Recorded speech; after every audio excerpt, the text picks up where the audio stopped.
Welcome to Basic Brewing Radio for Thursday, May 23rd, 2013. I'm James Spencer.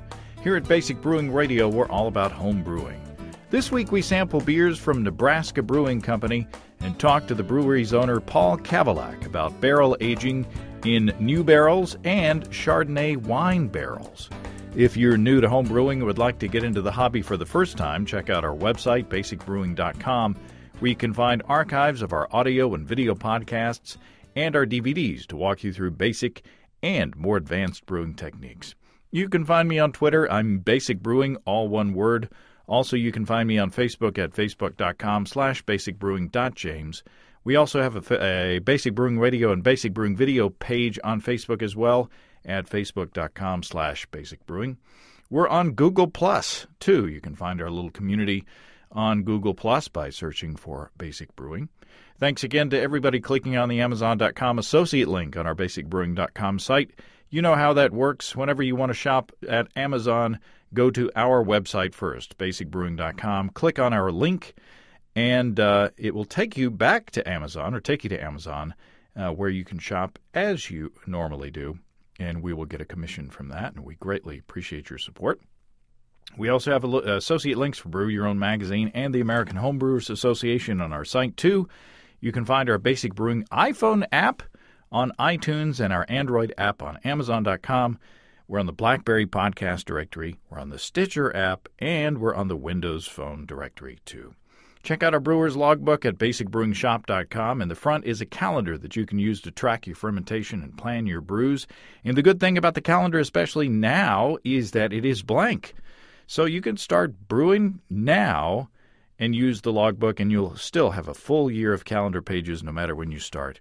And there is a room in the back of the logbook to detail the batches of up to 50 batches of beer.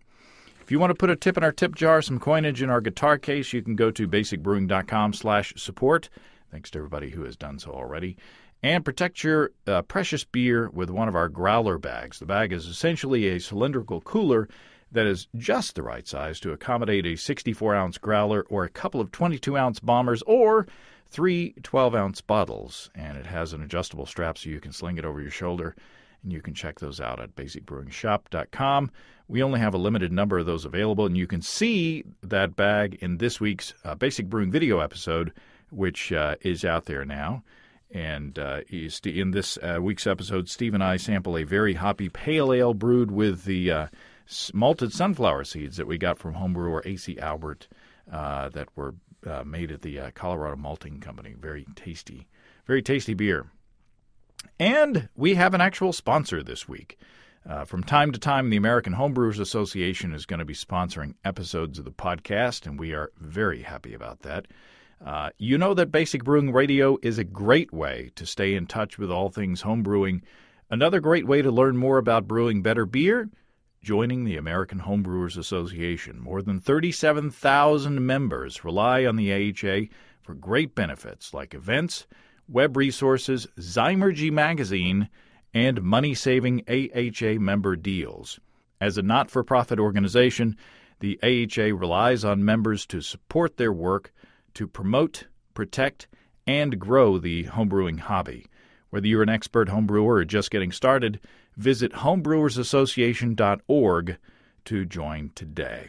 And I've been a member of the AHA for a long time, and they are definitely working to grow and enhance the hobby. And Zymergy magazine is worth the price of admission alone. And speaking of the AHA, the American Homebrewers Association is pleased to announce that the Illinois and Missouri legislatures have passed bills that will allow their states' homebrewers to transport their brews to share with friends and homebrew club members, to enter homebrew competitions, and for sampling at beer festivals. So good news in Illinois and Missouri. So once those governors sign those pieces of legislation, that will be 2 more legal hurdles that homebrewers in the United States will not have to worry about. So very good news. On the bad news front, our hearts go out to everybody in Moore, Oklahoma, after the horrific tornado ripped through that town again. I just happened to watch coverage of that storm live on the internet from one of the TV stations out there. and saw the aftermath, and seeing all those homes and all those schools in ruins was just heartbreaking. So our thoughts go out to everybody out there, and it's going to be a long recovery. A lot of people are starting from scratch. Let's get on to this week's interview. A few weeks ago, listener Matt Misfelt brought a care package of beers to Northwest Arkansas from Nebraska Brewing Company, and these were very special beers, and we are very grateful to Matt for the gift. And it's a gift that kept on giving, because they were the inspiration for the following conversation with Paul Kavulak, owner of Nebraska Brewing. Paul Kavulak, welcome to Basic Brewing Radio. Thank you very much for having me on. Now, tell the listeners where you are and what you're doing right now. Actually, I'm in Papillion. I think you guys said Papillon, which is the correct way to spell it and pronounce it, but we, in Nebraska, we're just Papillion. I'm sitting at the Omaha Storm Chasers ball game at the moment. We had some business meetings out here today. I thought I'd be wrapped up, but we are tied with the Redbirds at the bottom of the ninth, so they knew I had an interview coming up, and they parked me in my distributor's box. So I'm in the Quality Brands box all by myself, and I'm chatting with you. So that's fantastic. How all-American is that? Heck yeah. And I got a beer. Hey, there you go. So tell us about Nebraska Brewing, and tell us about your background as a brewer. Well, I got my start in the right about the middle of the 90s. 96 is when I think I started home brewing. That's when our record books go back. And oddly enough, I got to tell you, honestly, I feel honored to be on your show. When I was home brewing, Basic Brewing Radio was one of my staples. You know, there were a few that I'd listened to religiously. This was one of them, and I was trying to think on the drive into work today, which episodes and what things I picked out from you guys that I used later in life, and you can never really put your hand on it, but I think honestly you guys have a lot to do with my start into all grain. And I really appreciate the way there's some shows out there, they all differ, right? They have their own comedic personalities, dive extremely deep into brewing science, and you guys were really straightforward, down to earth, and for me and where I was at my brewing endeavors and cycle, it fit me perfectly. So it's really weird for me to now be on the show and chatting. But post 96, brewing waxes and wanes over the years. But I think in about 2004, 2005, I brewed what became our Cardinal Pale Ale. I can recall the moment. I held it up to the light and I smelled it, and I thought, you know what, it's better than what I can buy around here. So I think I could probably sell it. And that's what put me on a path to opening a brew pub, and we went through the economic downturn, which created its own challenges, and that actually there's a whole book in itself with regard to the economy. But I think had the economic downturn not happened, we'd probably be a little quiet, sleepy brew pub. And because of the fact that it affected us like it did, we started distribution, and now we're actually in construction on a production brewery, and we're going to jump from, I think we're third or fourth place in Nebraska to number one in production in the August timeframe this year. So it's a pretty good streak. Wow. And how big of a brewery do you have? Right now we made 1,550 barrels last year, 2012. So this year we'll put a production and canning line in place, production brewery canning line. That'll add 8,500 barrels. So we'll start in the 1,000 barrel range, and that thing is expandable to 50,000. So it's in a great place right now. Wow. Now Matt Misfelt brought us beers, and we greatly appreciate his doing that. Yeah, it's fantastic. And he said that you tossed in some extras in there. We greatly appreciate that. But we have 4 beers that we tried, and all 4 of these are barrel-aged. Is that something that you guys do throughout your whole line? Yeah, it's kind of weird. It's kind of what we've become known for. And out of Nebraska, when we first started brewing, we'd go to beer fests, and people would ask us if we were authentic Nebraskans, and do you really make beer there? And then, here we come out of the chute doing barrel-aged beers. So it was with some skepticism, I think, that they tried us at first. But I think you've got Apricot à Poivre, our Romancing the Cone barrel-aged IPA, Mélange à Trois, and I think you've also got our barrel-aged Hop God. And of those four, they all rate very highly, with the exception of Romancing the Cone, which is a brew pub only beer. That's how you get your hands on that one, was due to Matt. So thank you, Matt. Mélange à Trois in 2010 took a bronze at GABF and a gold the next year. Wow. And actually, we're going to chat about that one in a little bit with the Chardonnay angle. You guys had some very insightful comments that your listeners will get to hear. And then Barrel Aged Hop God in 2010 was bronze medal World Beer Cup. So, the sleepy little brewery out of Nebraska did something well. Yeah. Now you know that we're all about home brewing, so I can't let you go without getting some tips about working with barrels. I mean, from a home brewing aspect, what can you tell our home brewers who want to play with barrels and play with wood? What tips would you, as a home brewer, have found useful? Well, you've got one, and when I listened to your tasting notes, that Romancing the Cone, we learned a little bit in competition at the Festival of Wood and Barrel Aged Beers up in Chicago. It's called FOBAB, I guess, and homebrewers may not know it yet, but it's kind of the epicenter for barrel aged beer competitions. All that gets in there. We made a beer, and it was these new Missouri oak barrels that Romancing the Cone is actually made with, and as homebrewers, I think a lot of them get their hands on barrels that are small, which puts a lot of oak into contact with beer in terms of a ratio percentage. Oak to beer is very high. When we first made the first beer, it was a rye IPA that medaled up at FOBAB, and we let it go a little bit too long. We let it go about the same duration as some of our Chardonnay beers, and when we pulled it out of the barrel, it was way, way over oaked. And you guys commented on that in your tasting, that you were surprised it wasn't over oaked. But we had some extra bombers laying around, so we bottled it. And we learned a great deal out of that experience. We didn't even have labels. We just figured, well, we're not going to waste the beer. But for the homebrewers out there, we kind of discovered that raw oak or new oak has a half-life. And I can't really quote you the ratio or the time duration that we've calculated with spreadsheets. But what's interesting, the oak, even though you think you've overdone it, you've ruined the beer, it's long gone, just hold on to it for a little bit, because oak, the raw oak character tends to plummet relative to that beer. So it's interesting. It's given us some insight into shelf life, when we want the beers to be consumed and so on and so on. But as homebrewers, it's the same similar type of problem they're going to run into when they're using these smaller oak barrels that I see in the market right now. So I guess the word of caution is you can't overdo it, but don't despair, because if you give them the time in the bottle or the keg or whatever you put them into, the fun thing is keep them, and you'll notice that the oak peels off pretty quickly, and you've got some good things going on in there, even if you think you've overdone it as a home brewer. So I guess at that level, I know the local guys around here, the South Omaha Brewers that Matt is a part of, they're playing with oak a lot, and that's something we're trying to help them with as well. So if you do spend too much time in the barrel and it does get too oaky, that oak will diminish over time.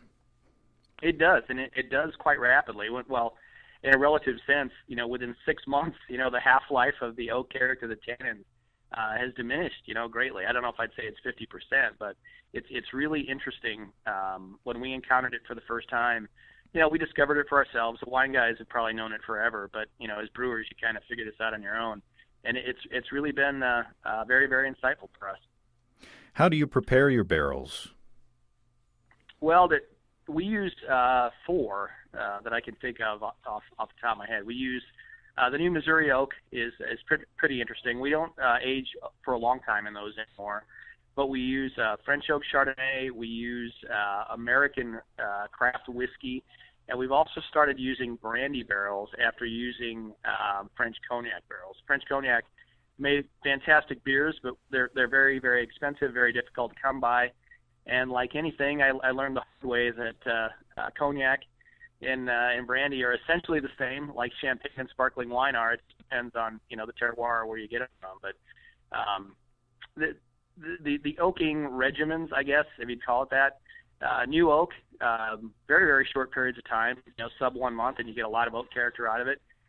We try to find barrels that are essentially oak neutral, and we're looking more for the spirit in the barrel to shine through. So prep isn't really that much. We get them in. We don't send them out to a lab for analysis, but we're looking for a sniff test. We do our best to make sure it's Brett-free up front. Do we know that for sure? No. But you can usually smell it when you take a whiff of the barrel. Higher alcohol content spirits tend to inhibit Brett formation, so we know we're safer in the whiskey and brandy barrels. But the Chardonnay, presents some interesting facets, and I'll mention it one more time. We'll get to it later, but I really want to talk about the Chardonnay and some of the Brett character that you guys picked up on. Well, let's go into the beers. What I did was I took the beers. In the past, what we've tried to do is bring the beers into the studio and have 2 or 3 other guys, and kind of do a live tasting as we're talking to you. But to tell you the truth, that leads to some scheduling issues, because not everybody can get together at the same time. And 2 of these beers that we have from yours were 10%. And, that leads into a safety issue as well. So yeah, absolutely. So what I did was for 2 of these beers, Steve Wilkes and I sat on the front porch and tasted them. And then the other 2 beers I took to the homebrew shop on Big Brew Day and had a group of guys help out there as well. So let's start out with, and help me with pronunciation, the apricot beer.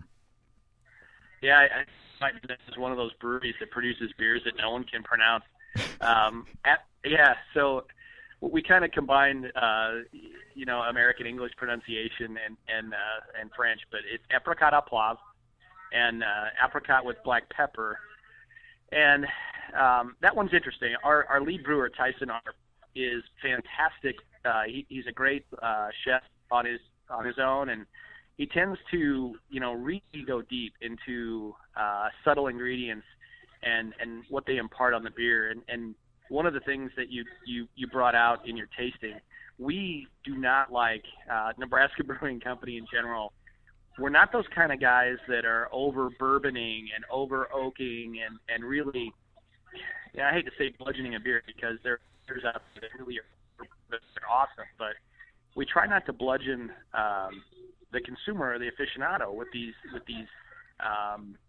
kind of one-dimensional characters within the beer. So the apricot à poivre, we're using apricot puree from, of all places, out of South Africa. It's aseptic. It's tough to get a hold of. That's where we get ours. It's a great saison base, and we've got black pepper in it. And the weird thing that I always find kind of funny, even for myself, the black pepper will tend to creep in on the back of the palate. You'll get really dry really fast, maybe a little bit of prickle, on the tongue. And the amount of black pepper that's in 10 barrels, 310 gallons, is 1 tablespoon. But it's bizarre because you can still pick it out. And so from a subtle aspect, there it is, 1 tablespoon in 310 gallons, and people still get it. But wow. That's a great beer. Yeah. And it also goes to the kind of the lineage or the hierarchy of our barrel aging program. We actually use a French oak Chardonnay barrel 3 times. And Mélange à Trois gets the barrel first, and Mélange à Trois is the over-the-top, in-your-face, here's some Chardonnay, and please enjoy the beer character. And then, as we kind of thought, that barrel's still got some character in it, where would it be most applicable next?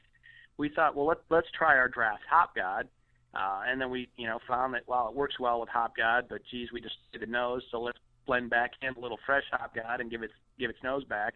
And then the subtle saison at the end gets the Chardonnay for the last time. And after that, the barrels are sold off, and we start the cycle over again.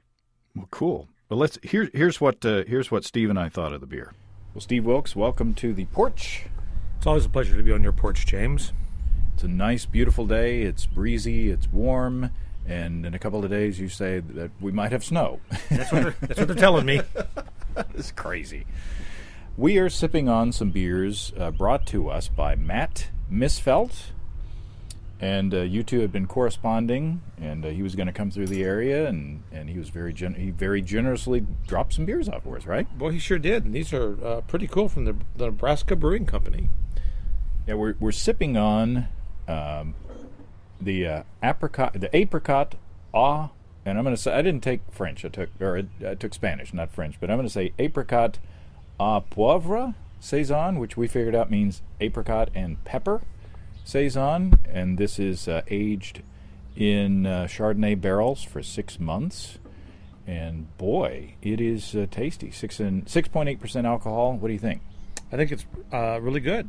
It, boy, I get the pepper and I get the apricot. It's a lovely little beer. I get a little bread in there too. There's a little barnyard in the nose, in a good way.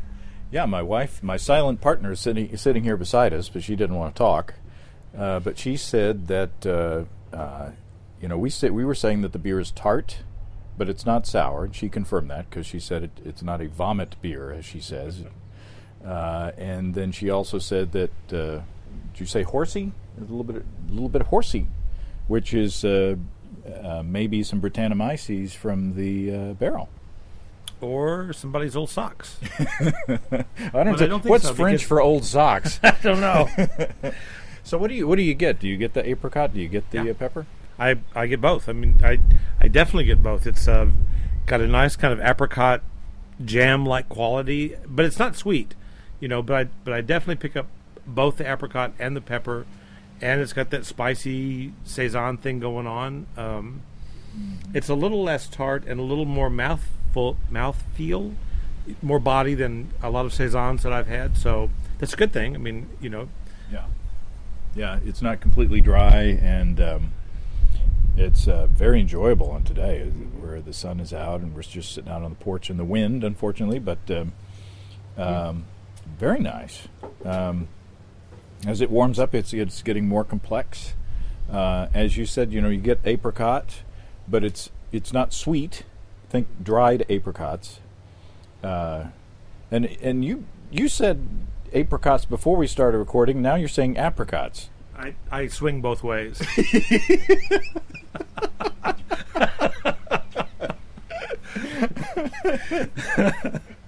Not that there's anything wrong with that. Not that there's anything wrong with that. Okay, as you heard there, we got a little bit of tartness, a little bit of barnyard. My wife actually picked that up. So you say that this is the third time that the barrel had been used? Yeah, it has in our brewery, and your wife is got a good analysis going on there. Because we don't really analyze the barrel, we assume to some extent they're Brett free, but they're barrels, so they're probably not Brett free. And over the lifespan of from when we receive them to when we use them last, we're finally rinsing them and putting them out for sale. It's 18 to 20 months. So if there was some Brett in there, it probably gets more and more active toward the third stage of the beers. So when it gets down to that saison, yeah, they can get a little funky, and I think it contributes to the character of the beer. And the one thing that I keep mentioning about Chardonnay, and I'm not sure, this is kind of, I wouldn't call it groundbreaking, but we're using Chardonnay barrels for the sake of the wine, and that's somewhat unique.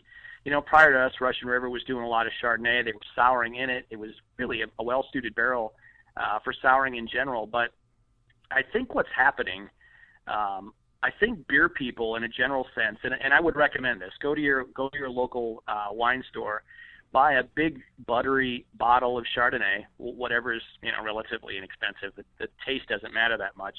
Pour a nice glass of it and stick your nose in there and pretend it's beer. And I'm betting to a large extent people are going to come away from that glass and go, "Oh, there's Brett in there." And I think what's happening, and even I get it. It's difficult to discern to some extent Brett from Chardonnay, and it's really interesting because when we submit Mélange à Trois for competition, that's the one that gets the bulk of the Chardonnay character. Judging notes are, if we don't medal, they're sometimes evenly split, and they come back. The beer's it's full of Brett.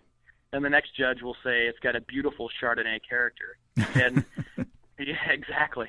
So, here we took a bronze, a gold, and then we didn't medal at all last year, but I'm sitting on a batch of melange that I pulled off the shelves, and we're going to enter that one into GABF and World Beer Cup next year.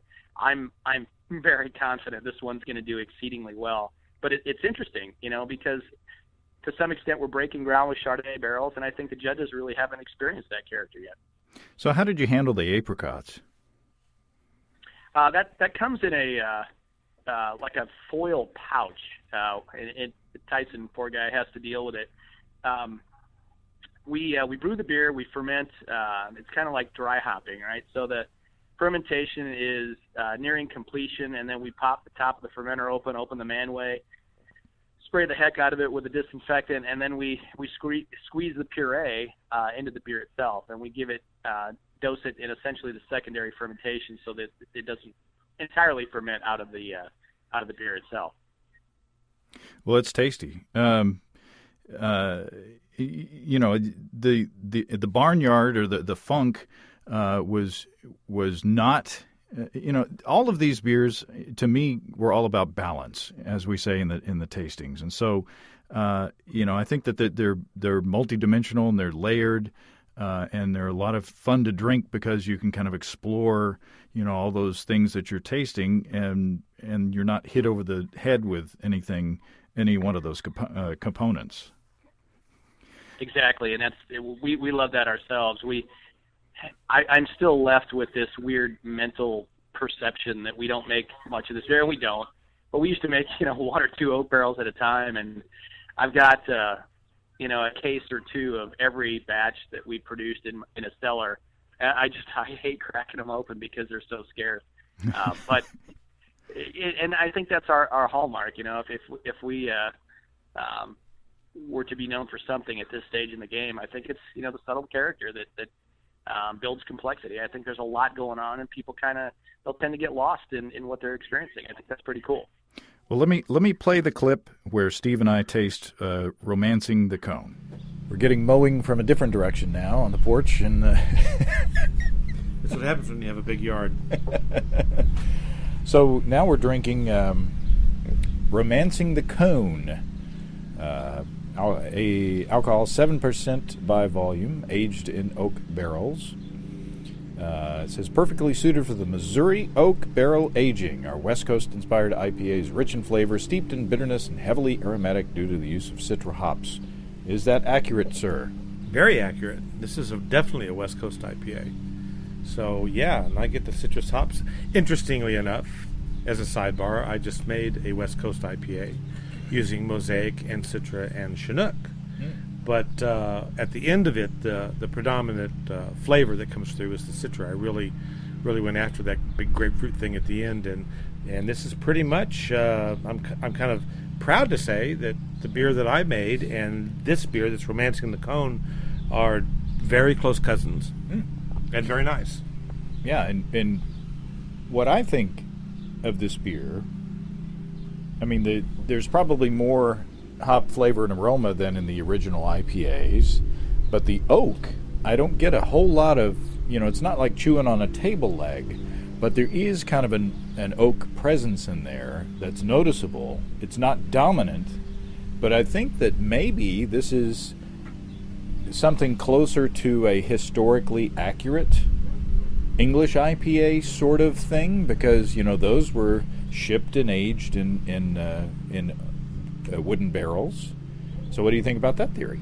I think it's a good theory, and I agree with you on the oak levels, because I've had some oak aged thises and that's along the way that I just thought were not very good because they were just so oaky.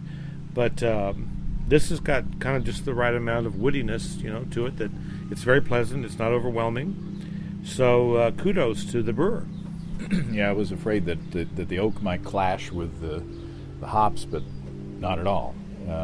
It's Clash are not currently recording. Well, one of them is dead, unfortunately. It's a dark copper color. The it took a while for the head to go away. It was very foamy and stuck around for a long time. So very well done. I'm impressed by this one as well. Yeah, definitely. I kind of like to visit this brewery.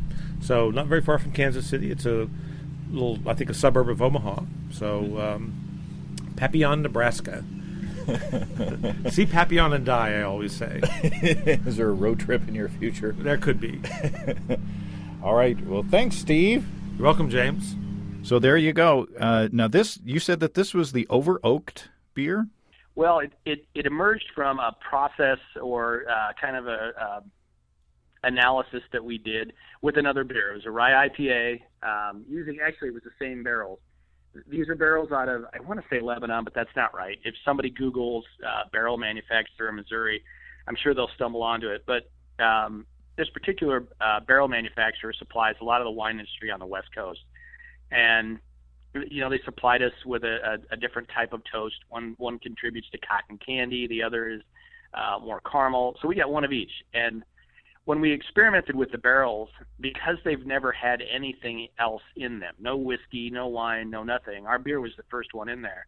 And they pick up that oak character very, very rapidly. And I have to admit and apologize to my buddy Joey Redner of Cigar City. We were at a beer fest years ago, and I experienced High Ally for the first time. They're I believe it's a white oak or a cedar. I don't recall.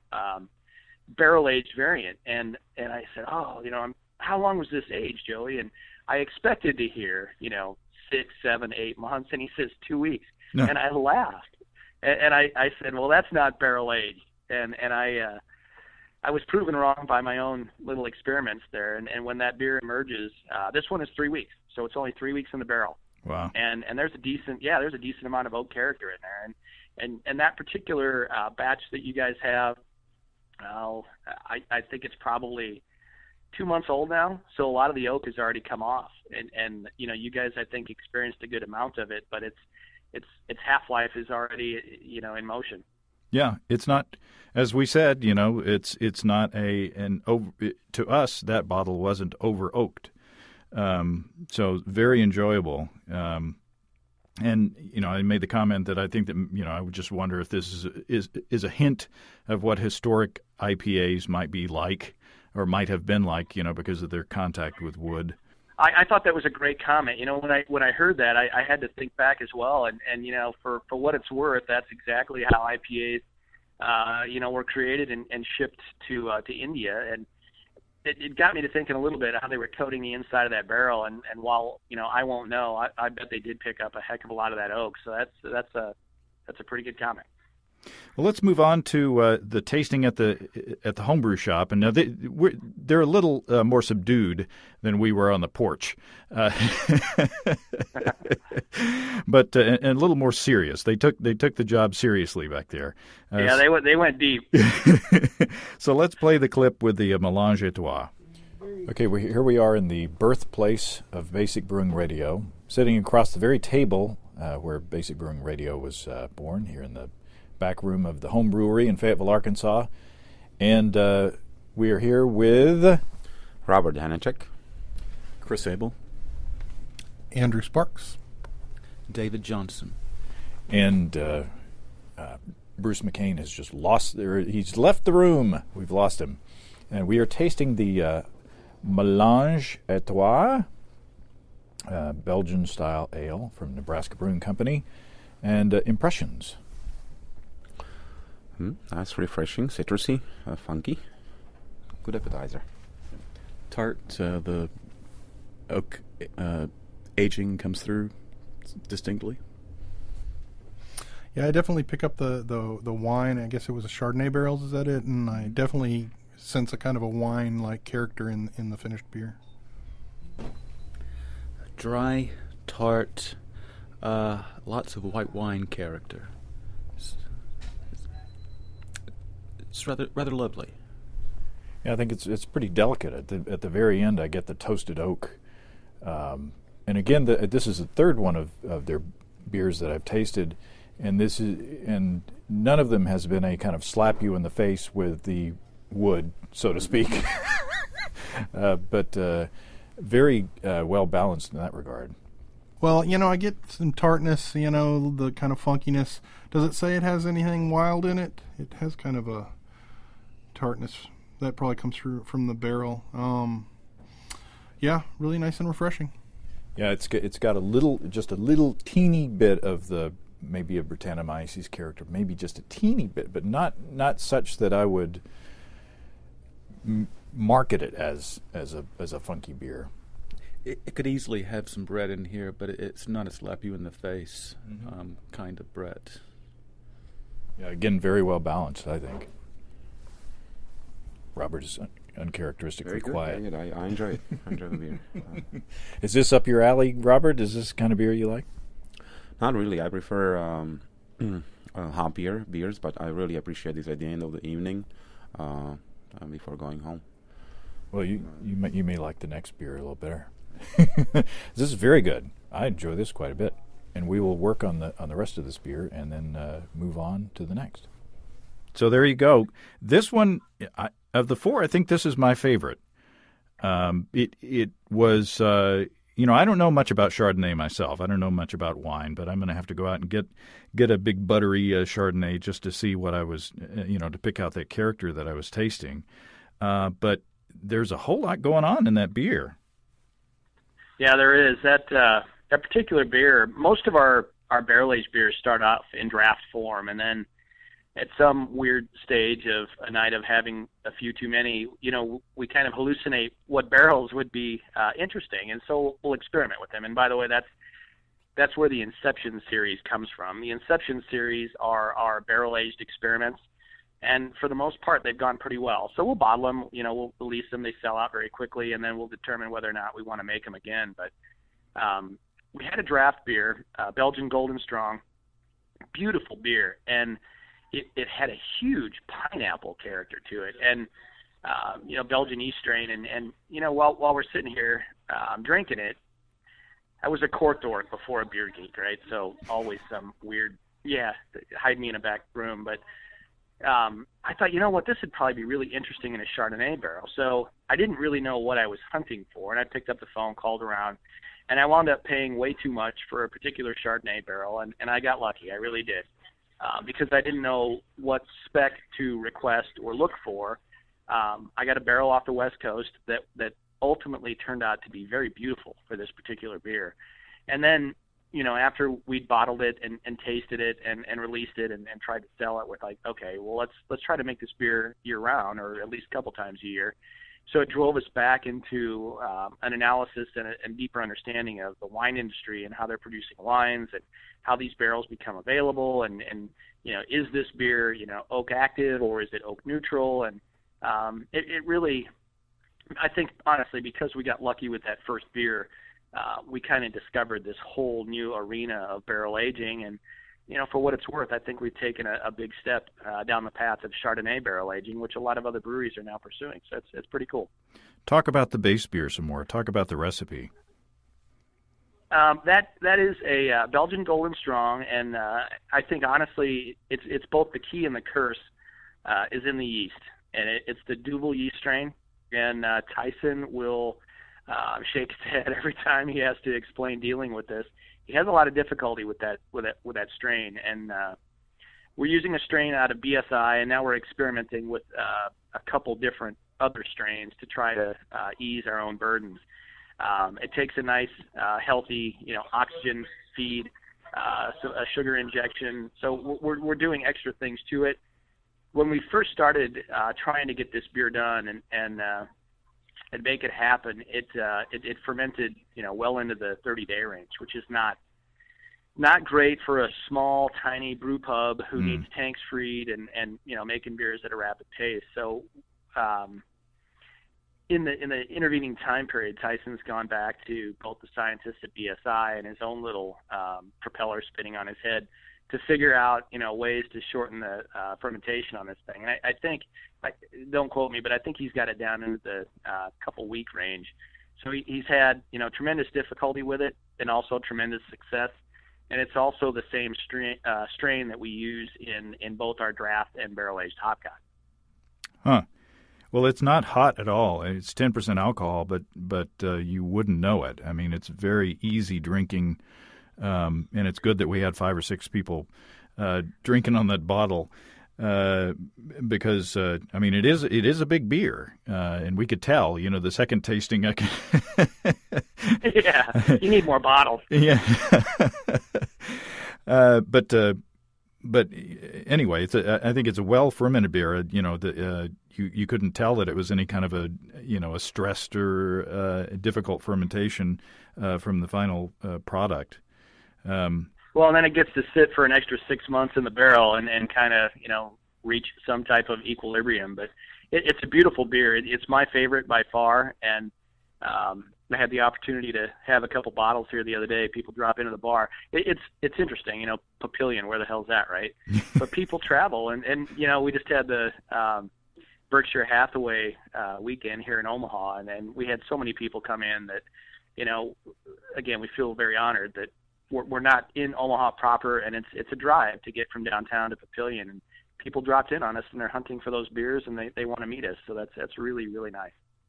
So the last one on the list, let's go to the tasting of Hop God.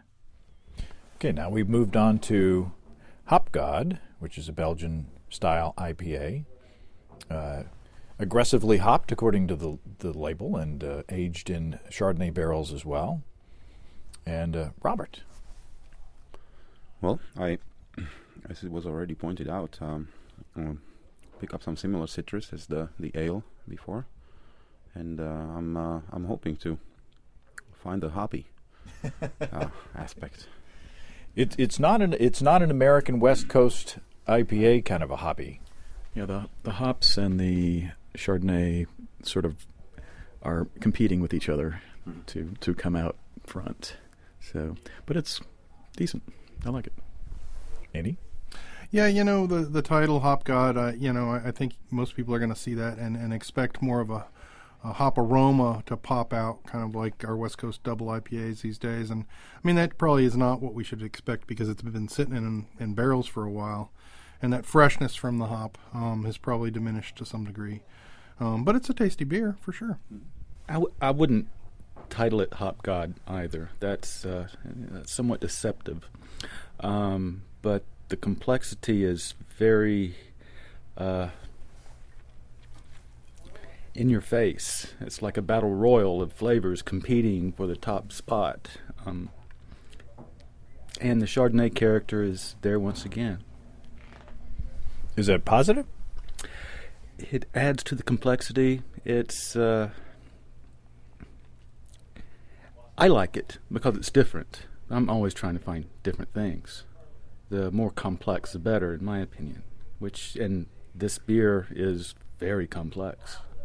Well, I'd like to try it, the unoaked version side by side with it, to see, what their Belgian-style IPA tastes like without being aged in oak. Mm-hmm. Probably be, quite a bit different. I like it. I don't know whether, again, I guess we all agree with the title Hop God. We are anticipating some sort of a Pliny sort of thing with, the hops or a Maharaja or something where the hops are all in your face and it's like, But I think that you do get the hop flavors. You do get the fruitiness of the hops, but I think that they're blended in with the Chardonnay character and there's a bit of the oak as well. So it's not, it doesn't bring to mind what you generally consider to be the Hop God sort of thing that we're used to. So again, I like it.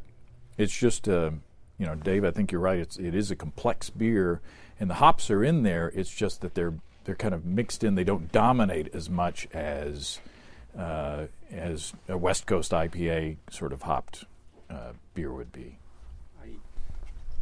I'll also say that I expect that they used a lot of low cohumulone hops because there's very little harshness to this bittering. You have to look for the bittering, and just by looking for it, you find it. It's there. But it doesn't, once again, it doesn't dominate. There's not really a flavor that does dominate, except for maybe the Chardonnay character. Now, I have had and I'm not going to name names, but I have had sort of Belgian-style IPAs where the bitterness was way too much for the yeast, and I think that the yeast, brings some fruitiness on its own, and when you try to overhop it, when you try to overbitter it, I think that's a definite clash, and I think that this beer, it's not an adversarial relationship between the style and the hops. Does that make sense? Is anybody else in that camp? I mean, have you guys had some of like overly hopped the Belgian style IPAs that? Does anybody else know what I'm talking about? I know exactly what you're talking about, James. I'm a Belgian IPA brewer. And yeah, I've done exactly what you're talking about many times. So if you want the Belgian character to come through, you can't be over the top with the hops. I've had one of your Belgian style IPAs, I think, over at Andy's house. My Pacific Jade IPA, Belgian IPA, yeah. And yeah, I'm sure I hit the yeast over the head with my hop additions. No. Yours was one of the ones that I liked because, and we probably had this conversation before. But anyway, I think that this is we might not call it Hop God. I don't know how you would. I don't know, what name you would give it to characterize what we're tasting. But I think it's a tasty beer. Tasty beer. I would come for more. Yeah. So you want some? There is some more in the bottle. Yes. So you're up for that, Robert? Yes, and I would have another one of those. That's what I'm trying to say. It's an interesting. It's different and it's light. There you go. So maybe Hop Goddess, not Hop God. Oh, very nice. Very nice. Hop Goddess. Well, thanks guys for playing. Thank you, James. So I think what you have there is a matter of the label establishing and some expectations. Yeah. And then those expectations changing as the beer is sampled. Yeah, so Hop God, the name, and we get this occasionally or routinely if I'm going to kill myself here, but Hop God in Nebraska, right? So we were told when we opened our brewery, never make an IPA in Nebraska, you'll never sell one. And then, not only do we make an IPA, we're hop heads, right? So here comes this beer. I was inspired after a visit to Green Flash, West Coast, and I have La Freak, and I'm like, wow, this is a really cool beer. I'd like to do something in this space. People take inspiration. They don't try to copy, I guess. It'd be a great way to say it. And I came back and I talked to Tyson. I said, this Belgian IPA thing, back in the day, it was newer, it was emerging. And I said, see what you can do to kind of toy around and get us in the space. So Tyson went to work. I think at some point in his lifespan, he'd had the beer. Didn't try to evaluate it new, just, what he read about the style. And he set himself to work. So he came up with this recipe. And the first time he presented it, we looked at it on paper and said, oh, that's pretty cool. Let's try it. Well, it was 101 IBUs. So in Nebraska, 101 IBUs is Hop God, right? And this, you crank back the clock a few years, that was a highly hopped beer. By West Coast IPA standards today, or double or triple IPAs, no, it's not really, top of the heap. But so one day driving to work, we needed a name. You hallucinate a little bit in the pickup truck, you come up with Hop God, and there it is. Yeah, so 101 IBUs, honestly, should have been a little bit off the charts hoppy, but the beer is big, it's substantial, and it tends to find balance. And the draft version is, they're born of the same base, but the draft version is pretty straightforward. It's a big beer, not necessarily all that bitter, but it's one of those stand-up beers that when you taste it, you're going to go, wow, this is really cool. So we took the beer and said, you know what, this might be great for our second use Chardonnay. Let's see what we can do with it. So we placed Hop God in a Chardonnay barrel, fresh off of Mélange à Trois, let it sit for 6 months. And as it's maturing, we tasted along the way. One of the things we noticed was that the really cool nose from Hop God was diminishing. And we used Cascade, Centennial Warrior, and Chinook in Hop God. I think one of you guys is trying to speculate what hops were used. There they are. And then you get this big Belgian yeast strain, and all those things were blown away. They're just gone. And it happened because of the age. So I also think one of your tasters speculated that, the age is going to take that stuff off. It absolutely did. So we get to the end of the taste or aging spectrum, and we're trying to figure out what to do with it. And we said, let's try to blend back a little fresh Hop God to see if we can revive the nose. And ultimately, that was the key to this particular beer. We gave it back about 5% fresh Hop God, got its nose back, and we were very pleased with it. Stuck it in a bottle, and it did quite well. And by the way, with the exception of Romancing the Cone, the barrel-aged beers that you tasted there, I think are all rated. I think all of them are 98 points on rate beers, so they're doing pretty well. Wow. Chris Abel suggested Hop Goddess might be a better name for the. Yeah, and I'll tell you, I had to chuckle because as soon as you try to name a beer, the next thing that you encounter in the brewing world is trademark law. Oh, yeah. Yeah, and gosh dang, it's everybody thinks they want to be a brewer. Well, I would say study law first, and then try to figure out your recipes. Well, it was a tasty beer. I think once even Robert, who's the hop head, once he got over not getting kind of a Pliny the Elder / Avery Maharaja hop burst and settled into the beer, he liked it.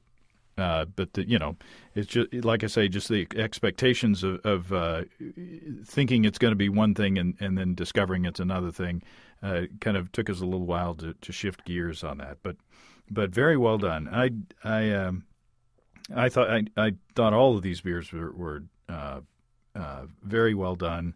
And Steve drives up to Kansas City to see friends and family every now and then, so I might have him, look around at the liquor stores up there to see if he can pick up some more bottles the next time he's up there. Kansas City, they have quite a bit of our beer down there, so they're very.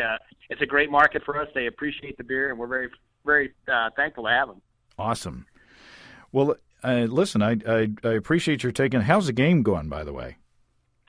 Well, they just cleaned the scoreboard, so they're now on the top of the 11th, and it's tied up 4-4. And I've not been paying attention per se, but I've kind of keyed on the big plays. I don't know if you guys heard, any of the crowd noise in the background there, but it's an intense game. Well, it's all because you're doing this, so. Yeah, there you go. Well, we'll let you get back to it. And congratulations on all your successes, and we look forward to hearing more from you. Well, thank you so much. And I'll tell you what, as a blogger, all these guys out there that are covering the brewing industry, I guarantee you, I know there are days when, you kind of close the books on a day and you go, God, have we really made a difference? You guys absolutely have, and I want you to hear that, and I want your fan base to hear that people like yourself truly inspire, the brewers of tomorrow. So thank you so much. Well, you're very kind. Thanks, Paul. Take care. Well, thanks again to Paul for the very kind words. And thanks again to Matt for bringing the beers. And thanks to everybody who helped in the tasting. And I enjoyed all of those beers. And Steve still has some of those. And I think that they would pair very well with some of Steve's cooking. Hint, hint. And for those who are curious, in the top of the 12th inning, the Memphis Redbirds scored 7 unanswered runs to top the Omaha Storm Chasers 11-4 in the game that Paul was watching. He should have stayed on the phone. They were hanging in there when he was on the phone with us. If you have brewing questions, show suggestions, or just want to say howdy, write to james@basicbrewing.com. Or just fill out the contact form on basicbrewing.com, and please don't forget to tell us where you're from. Our new growler bags are available in our shop. Protect your precious homebrew and craft beer as you take it from place to place as the weather warms up this season in the Northern Hemisphere. Check out our new support link, where you can throw a couple of bucks into the tip jar by subscribing financially to our podcasts. You can check out our DVDs, Extract Brewing and Partial Mashing, Stepping into All Grain, Low Tech Lagering, Decoction Mashing, and Introduction to Wine Kits, all on our site. along with combo deals to save you a few bucks if you want to buy more than one DVD at a time. You can check out our Basic Brewing shirts in the store, too. Our logbooks are on the store as well. Keep track of up to 50 batches of beer. You can see a listing of the fine folks across the country who sell our DVDs on basicbrewing.com. And if there isn't a vendor in your area, you can order them online in our online shop at basicbrewingshop.com. Thanks to everybody who's continued to click on our Amazon.com link. We appreciate the support there. Our featured products this week that were purchased through the link are The Complete Idiot's Guide to Positive Dog Training, 3rd edition. Is that a guide for complete idiots, or is that a complete guide for idiots? Either way, best of luck with the positive dog training. I'm sure the purchaser is not actually an idiot. And Yakima Quick Back 3-Bike Trunk Mount Rack. That's Yakima Quick Back 3-Bike Trunk Mount Back. No, Trunk Mount Rack. Thanks again, everybody. Remember, I can't tell who bought what, so no worries there. Just click on the Amazon.com logo on our site the next time you feel like Amazon shopping. We greatly appreciate your support. Don't forget, you can also join the American Homebrewers Association and subscribe to Brew Your Own magazine as well through our associate links on basicbrewing.com. That's all until next time. Until then, thanks for listening, everybody. I'm James Spencer. Production help for Basic Brewing Radio and our website is provided by Kelly Dotson. Basic Brewing Radio is a production of Active Voicing. We'll talk to you next time, everybody. So long.